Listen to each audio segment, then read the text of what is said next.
CC. Bonjour YouTube, je suis extrêmement contente de vous retrouver aujourd'hui pour une fois de plus parler de luxe italien. Alors bienvenue dans ce 10 minutes pour tout savoir sur Bottega Veneta. Bottega Veneta, ça veut tout simplement dire atelier vénitien. Il a été créé en 1966 à Vicenza, qui est donc la capitale de la Vénétie, par deux artisans passionnés du cuir et du savoir-faire italien. J'ai nommé Michel Taddei et Renzo Zenger. Mais dans quel but ? Tout simplement parce qu'ils voulaient créer une marque de maroquinerie en opposition avec toutes les autres marques de luxe. Et pour ce faire, ils ont fait deux choses. La première, c'est de créer une technique de tressage du cuir encore jamais utilisée auparavant. Et la deuxième, c'est de créer une marque sans logo. Oui, vous m'avez bien entendu. Cette fameuse technique de tressage de cuir, c'est devenu la signature de Bottega Veneta et ça s'appelle le cuir intrecciato, qui veut dire entrelacé. C'est une technique qui témoigne vraiment de l'excellence artisanale de la marque Bottega Veneta parce que tout est fait à la main et de façon assez ludique et encore rarement vue dans la maroquinerie de luxe. Alors prenez un papier et un stylo parce qu'aujourd'hui je vous apprends ce qu'est l'intrecciato.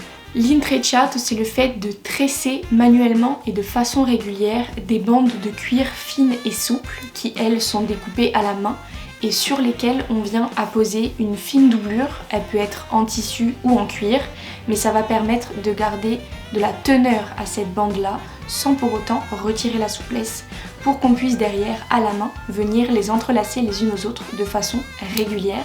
Ce tressage à la main, ce qui est fou, c'est qu'il est fait en diagonale et qu'il ne comporte aucune couture, c'est-à-dire que le tressage se maintient grâce à la tension que l'artisan va venir mettre dans son tressage. Une fois que la totalité du tressage est fait, on va tout de même pour l'assembler venir faire ce qu'on appelle des coutures cachées par le biais d'une technique de bord à bord invisible, ce qui veut dire que chaque extrémité des bandes de cuir qui ont fait le tressage ne vont pas simplement être cousues les unes aux autres, mais on va venir replier légèrement l'extrémité de la bande de cuir qu'on va venir superposer et à ce moment-là, on va venir faire des petits points de couture. Il y a aussi des points de couture dans les endroits un petit peu stratégiques du sac qui sont le plus sollicités, comme par exemple les encornures ou alors les anses. Mais le fait d'avoir ces points de couture cachés à des endroits stratégiques, ça permet quand même de garder la fluidité du sac qui est tressé de façon naturelle avec une structure qui se tient. Une fois que le corps du sac est terminé, il y a une question de doublure qui apparaît. Alors effectivement, les bandes de cuir sont elles-mêmes légèrement doublées, mais il n'y a pas de doublure à proprement parler dans cette grande poche de sac. Dans certains cas, c'est voulu, c'est pour laisser un petit peu transparaître ce qu'il y a à l'intérieur du sac, ça fait un peu un esprit panier en cuir assez luxueux. Et dans d'autres cas, on va venir mettre une vraie doublure à l'intérieur. Vous allez avoir un intérieur de sac qui fait que une fois que vous l'ouvrez, vous ne voyez pas de transparence entre le tressage de l'extérieur et ce que vous avez à l'intérieur de votre sac. C'est des cuirs très nobles qui vont être utilisés pour l'intrecciato. Il va y avoir soit le cuir de veau Nappa, soit le cuir d'agneau. Le cuir de veau, il est souple et résistant. En plus de ça, c'est le côté pleine fleur qui est utilisé dans les sacs Bottega Veneta. Donc maintenant vous le savez, vous êtes des experts du cuir. La partie pleine fleur d'un cuir, c'est la partie la plus douce et la plus noble. Et pourquoi on appelle ça du cuir de veau Nappa ? Parce que Nappa, c'est le nom du tannage qui est donné au cuir. C'est un tannage au sel de chrome qui va venir garder les principales caractéristiques du cuir, à savoir la souplesse et la résistance, mais qui va venir harmoniser et uniformiser la couleur du cuir et qui va le rendre beaucoup plus doux. Ensuite, le cuir d'agneau, lui, il va plus être utilisé dans les collections limitées, les collections spéciales.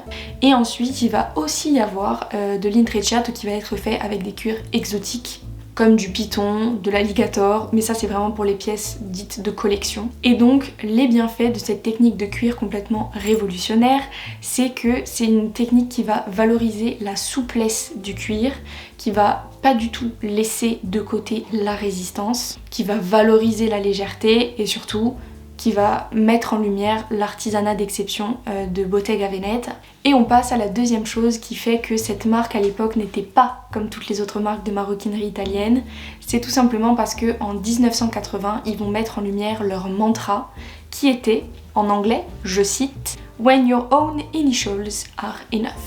Et ça veut dire en gros quand simplement votre nom suffit. Ça voulait sous-entendre qu'ils ne voulaient absolument pas avoir ni de logo ni de monogramme apparent. Malheureusement, c'est vrai que les deux fondateurs ne sont pas restés très longtemps à la tête de Bottega Veneta parce que justement dans le courant des années 80, Michel Tadei va laisser sa femme reprendre sa place dans l'entreprise, qui s'appelle Laura Moltedo, et peu de temps après le départ de cet associé-là, l'autre associé va décider de revendre ses parts à la femme de Michel, donc elle se retrouve un petit peu toute seule à gérer cette grande entreprise. Et du coup, bien évidemment, c'est un petit peu trop pour elle, ce qui est normal, et elle décide donc en 90 de revendre Bottega Veneta à un groupe d'investisseurs italiens qui malheureusement n'a pas su garder le prestige de cette maison et qui petit à petit a fait que l'attractivité de la marque a baissé en flèche, et donc de 90 à 2001, c'est un petit peu le moment où la maison Bottega Veneta est un petit peu oubliée de tous, où ça devient plus trop une référence en matière de maroquinerie de luxe. Mais en 2001,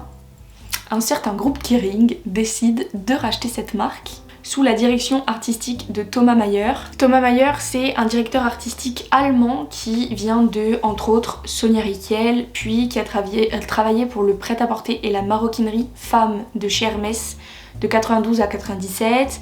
Ensuite, il est passé chez Réveillon et il a été nommé directeur artistique de Bottega Veneta en 2001. Lui, pour le coup, il a vraiment décidé de refaire une grosse mise en avant, un gros focus sur ce fameux tressage et cette technique révolutionnaire de mise en place du cuir sur un sac. Et aussi, il a fait vraiment une grosse mise en lumière du fait que ce soit une marque sans logo, que ce soit un luxe discret, élégant.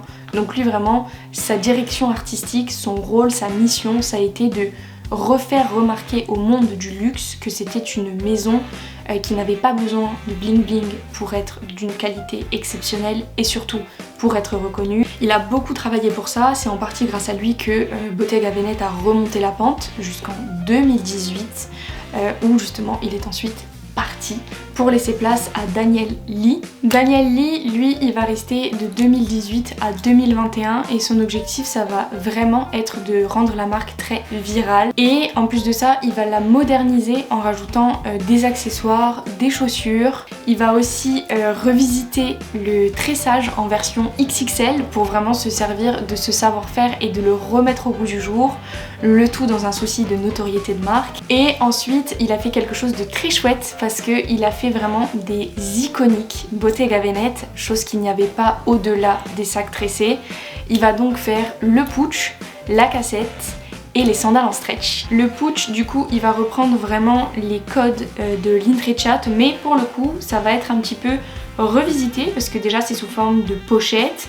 En plus de ça, il y a une fermeture à cadre magnétique. Il va exister en différentes tailles, en différentes couleurs. Le cassette, pour le coup, je pense que c'est un des sacs les plus iconiques avec le Jody. Et pour le coup, le cassette, c'est donc un sac en bandoulière à moyen format, avec toujours ce cuir à motif intrecciato. Ça va être du 100% cuir de veau pour le coup. Et en 2019, donc seulement un an après qu'il soit arrivé à la direction artistique de Bottega Veneta, il va recevoir le prix du designer de l'année. Mais en 2021, il va être remplacé par son bras droit, Mathieu Blasi, qui est encore le directeur artistique de nos jours. C'est un créateur belge qu'on connaît de Maison Margiela, Céline ou encore Raf Simons.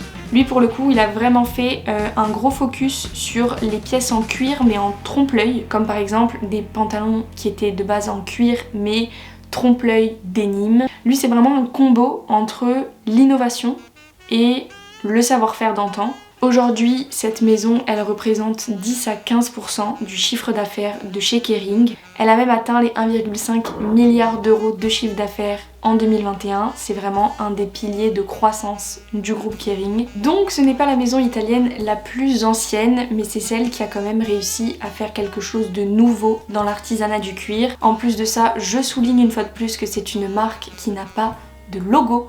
Je sais que ça paraît anodin comme ça, mais ça veut dire qu'en fait, visuellement, c'est une marque qui se reconnaît par la qualité et le savoir-faire de ses produits. Et voilà YouTube, vous savez tout sur Bottega Veneta. J'ai adoré faire mes recherches sur cette marque parce que j'aime beaucoup quand c'est des technicités de cuir qui sont faites pour la marque et qu'on le retrouve uniquement chez eux. Si vous avez d'autres informations sur la marque, je serais ravie de vous lire en commentaire. Si vous voulez d'autres maisons de luxe italien, vous savez que je suis preneuse. En attendant, n'hésitez pas à me suivre sur mes réseaux sociaux où on part pas mal en aventure prochainement.